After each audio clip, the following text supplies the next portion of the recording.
जगदम्बा की ही संतान है। क्या जगज्जननी जगदम्बा माता अपने पुत्र की बलि लेकर के, अपने संतान की बलि लेकर के प्रसन्न होगी?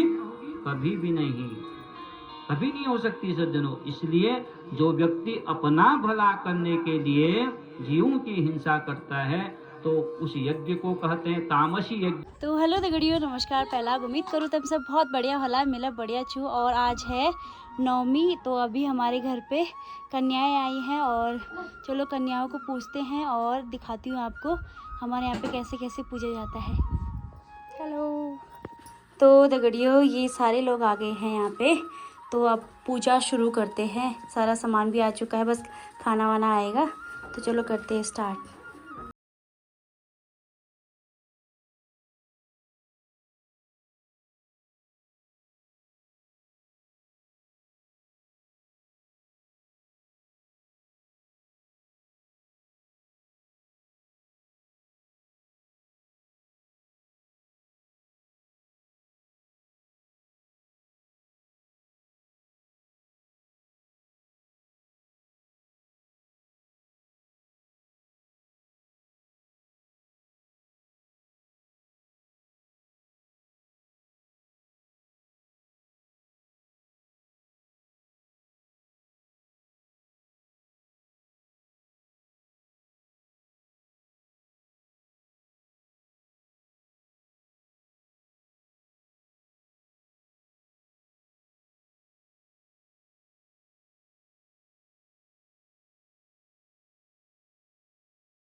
तो आपको खाना कैसा लगा? अच्छा। बहुत अच्छा बना है। हाँ। सबसे अच्छा क्या बना है बताओ? सबसे अच्छा क्या बना है? सब्जी। सब्जी अच्छी बनी है। हाँ। और खीर कैसा बना है? अच्छा। अच्छा बना है। हाँ। चलो खाओ खाओ भी खाओ।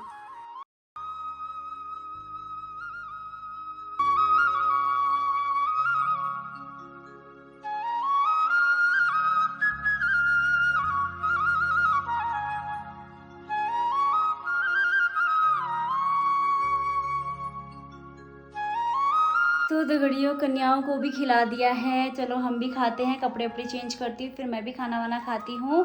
और बहुत अच्छा लगा। और सुबह सुबह मैंने क्या क्या बनाया था, हलवा, पूरी, प्रसाद, खीर बनाया था। तो चलते हैं, मैं भी खाती हूँ। होप आप लोगों ने भी खिलाया होगा बहुत अच्छे से। तो चलो मिलते हैं बाद में। मंडपस्तु प्रकर्तव्यः समे देशे शुभं शुभे स्थले हस्तषोडश मात्रेण स्तंभ ध्वज समन्वितः। नवरात्र के विषय में बताया वेद व्यास जी ने कि मंडपस्तु प्रकर्तव्यः समे देशे शुभे स्थिते हैं।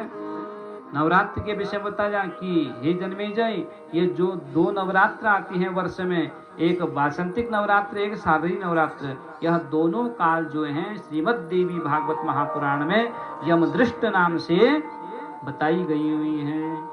यह दोनों समय जो होते हैं बहुत ही कष्टकारी समय होते हैं। इसलिए जो भक्त श्रद्धा, भक्ति और निष्ठा के साथ माँ भगवती की उपासना करता है, 9 दिन तक सात्विकी भोजन करता है, व्रत रखता है और माँ भगवती का ध्यान करता है, उनके समस्त विकार, दुख, दारिद्र, क्लेश सब दूर हो जाते हैं।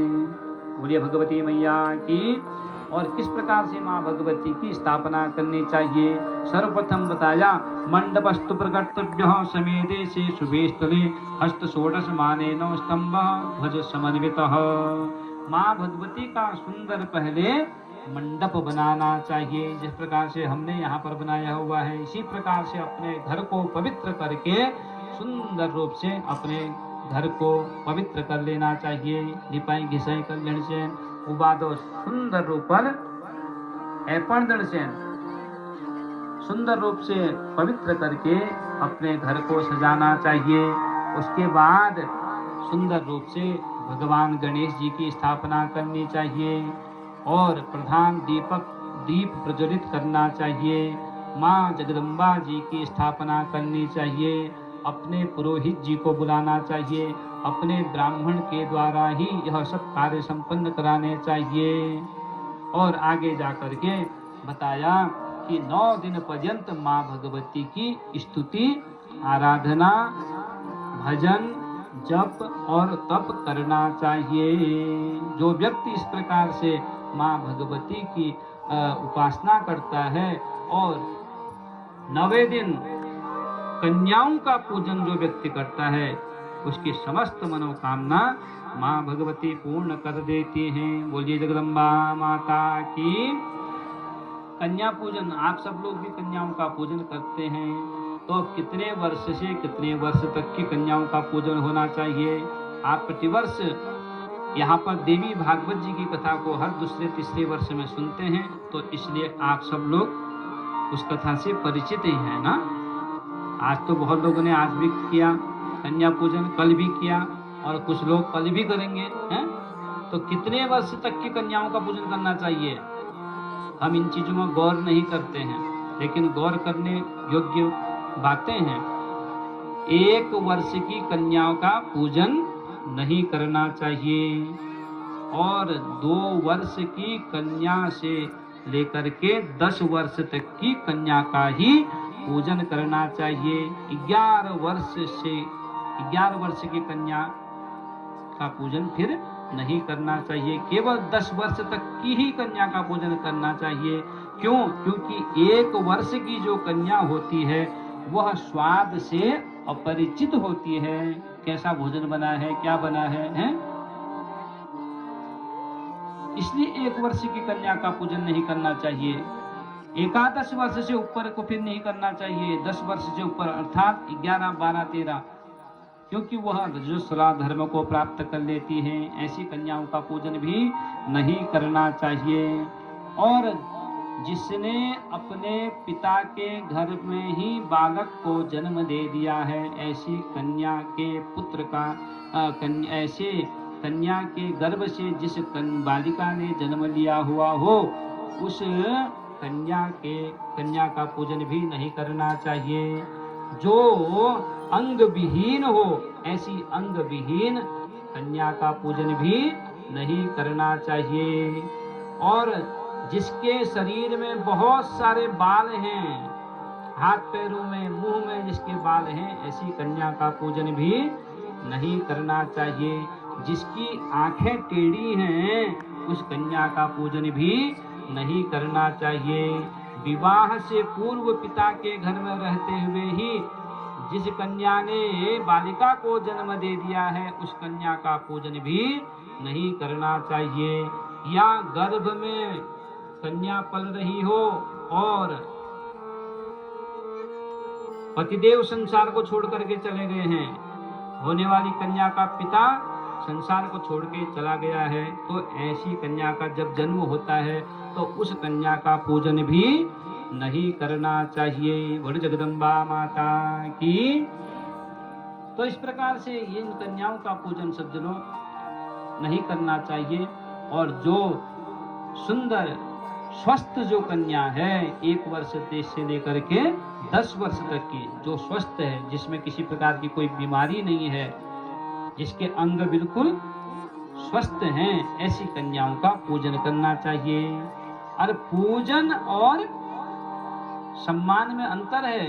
अभी ये इसका अर्थ है आप ऐसा न कर देना कि ऐसी कन्याओं को फिर सम्मान नहीं देना चाहिए। ऐसी का पूजन की विधि की जहाँ तक बात है, विधि की बात है, क्योंकि हमारे देश में अभी बेटी पढ़ाओ का अभियान चल रहा है सज्जनों।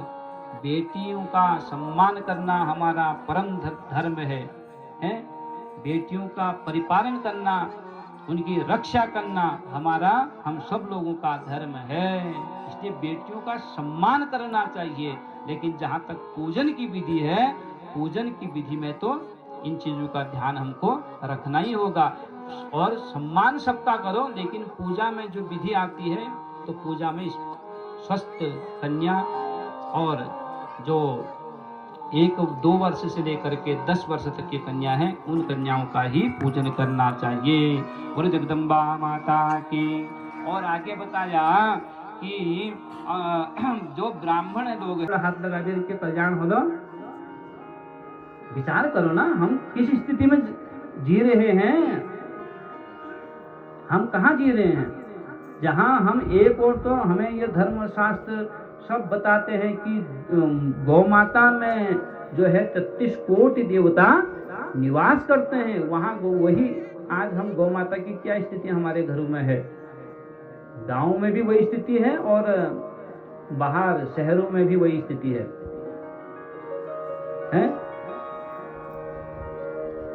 जहाँ 33 कोटि देवता, जहाँ बगैर गौदान के हम कोई भी यज्ञ संपन्न नहीं कर सकते हैं।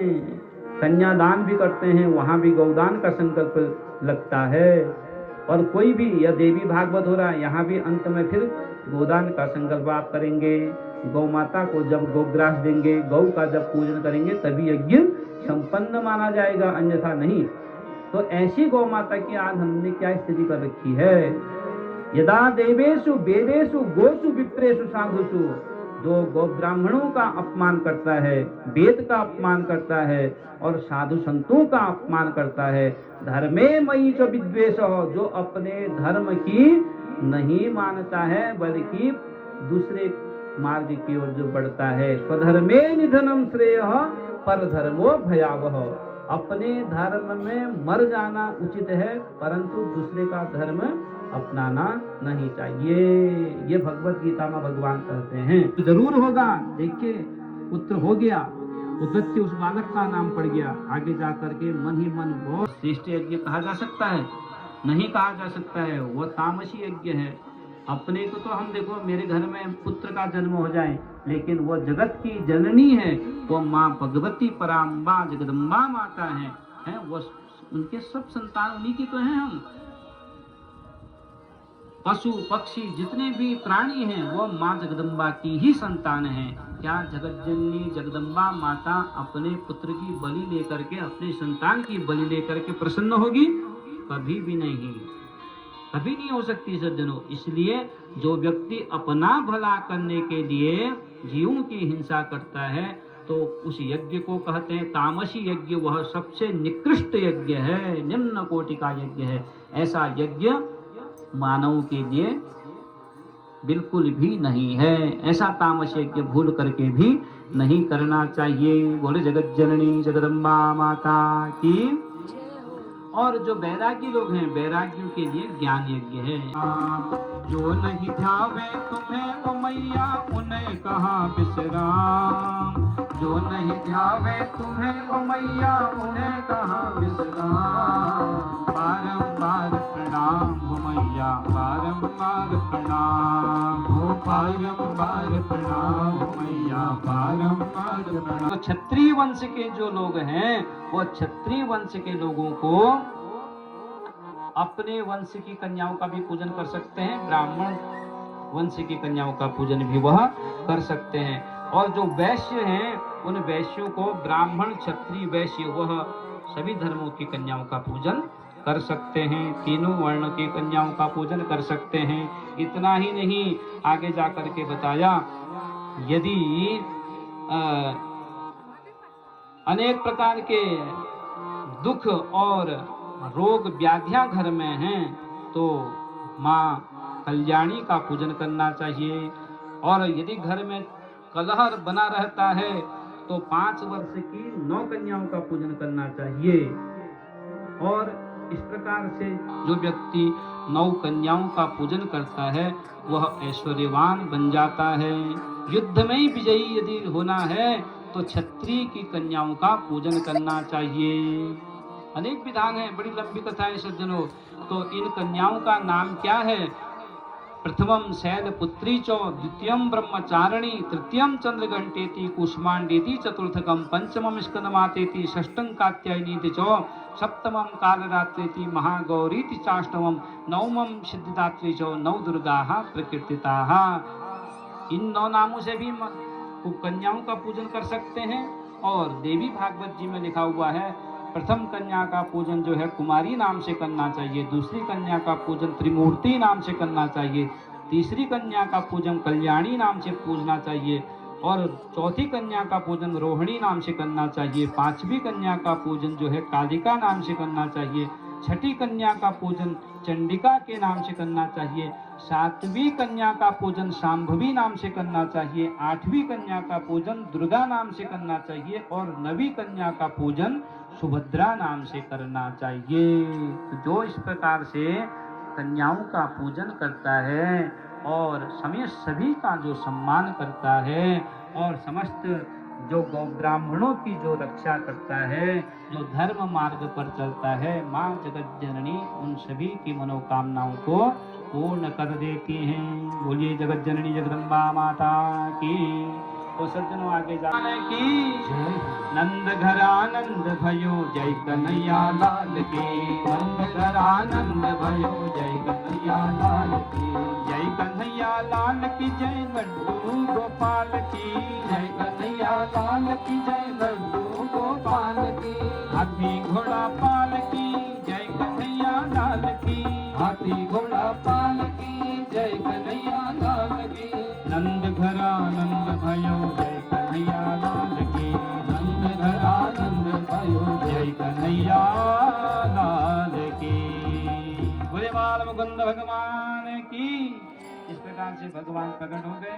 भगवान ने आगे हरे राम राम राम सीता राम राम राम, हरे राम राम राम सीता राम राम राम, सीता राम राम राम सीता राम राम राम, सीता राम राम राम सीता राम राम राम, सीता राम राम सीता राम राम राम, हरे राम राम राम सीता राम राम राम, हरे राम राम राम सीता राम राम राम, सीता राम राम राम सीता राम राम राम, सीता राम राम राम सीता राम राम राम, सीता राम राम राम राधे श्याम श्याम श्याम, सीता राम राम राम राधे श्याम श्याम श्याम, हरे राम राम राम सीता राम राम राम, हरे राम राम